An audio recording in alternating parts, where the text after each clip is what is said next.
दूसरी खबर पर आते हैं और बात स्ट्रेट ऑफ हॉर्मुज़ की करते हैं, जहां पर हो सकता है कि अगले कुछ दिनों के दौरान आइस ब्रेक हो और दावे दोनों तरफ से किए जा रहे हैं। अगरचे बराह रास्त मुज़ाकरात नहीं हुए हैं, लेकिन इनडायरेक्ट टॉक्स का असर दिखना शुरू हुआ है। मुख्तलिफ खलीजी ममालिक और पाकिस्तान की मदद से आहिस्ता आहिस्ता कोशिश हो रही है और बातचीत से या मुज़ाकराती अमल से इत्तलात ये हैं कि अमरीका और ईरान के दरमियान अहम पेशरफ्त हुई है। मार्को रूबियो भी इस बात की तस्दीक कर रहे हैं कि जो शिपिंग मुआहिदा है वो जल्द होने की तवक्को वो कर रहे हैं, उनको भी उम्मीद है। और अगर स्ट्रेट ऑफ हॉर्मुज़ में शिपिंग एग्रीमेंट हो जाता है, जिसमें स्टेक होल्डर ईरान भी है, जिसमें स्टेक होल्डर तेहरान भी है और अमेरिकन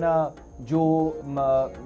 हुकूमत है या मौजूदा वक्त में व्हाइट हाउस के अहदेदारान हैं, वो इस बात को यकीनी बनाने की कोशिश कर रहे हैं कि इसको फ्री नेविगेशन मुकम्मल तौर पर एक पैक्ट के तहत बनाया जाए, जिसका मतलब यह है कि किसी भी जहाज को, किसी भी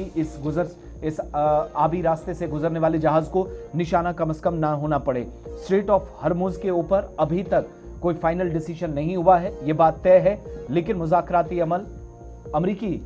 जो सेक्रेटरी खारजा है मार्को रूबियो, वो इस बात की तरफ इशारा कर रहे हैं कि शिपिंग मुआहिदा अगर जल्द हो जाता है तो आलमी तवानाई पर सीधे तौर पर इसके मस्बत असर आपको नजर आएंगे। जो तेल की कीमतें रातों रात ऊपर जा रही हैं, आसमान छू रही हैं, वो कम से कम नीचे आएंगे। एक तो कमी का इम्कान वो है, लेकिन इसमें हामी जरूरी है तेहरान और ओमान की जो इंटरनेशनल वाटर्स की इस बाउंड्री को शेयर करते हैं। अच्छा जी, बड़ा इंपॉर्टेंट इसमें पिछले 48 घंटों से जब आप देखेंगे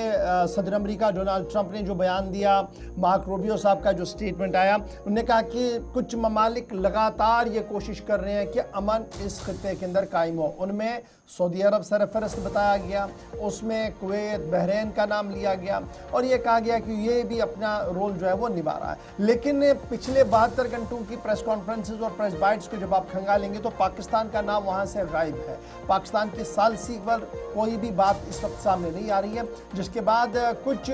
तनकीद निगारों का ये भी मानना है कि शायद ईरान पाकिस्तान के ताल्लुकात में जो तनाव पैदा हो रहा था, उस वजह से पाकिस्तान ज़रा सा पीछे हटा है और अब की बार अरब मुल्क बराह रास्त मुज़ाकरात करें। हो सकता है मुज़ाकरात कामयाब भी हो, लेकिन पहली बार है गुज़श्ता 2-3 हफ्तों के दौरान जब आप प्रेस कॉन्फ्रेंस को खंगालेंगे, पाकिस्तान का जिक्र न तो सदर अमेरिका की तरफ से किया गया और ना ही मार्क रूबियो की तरफ से किया गया है।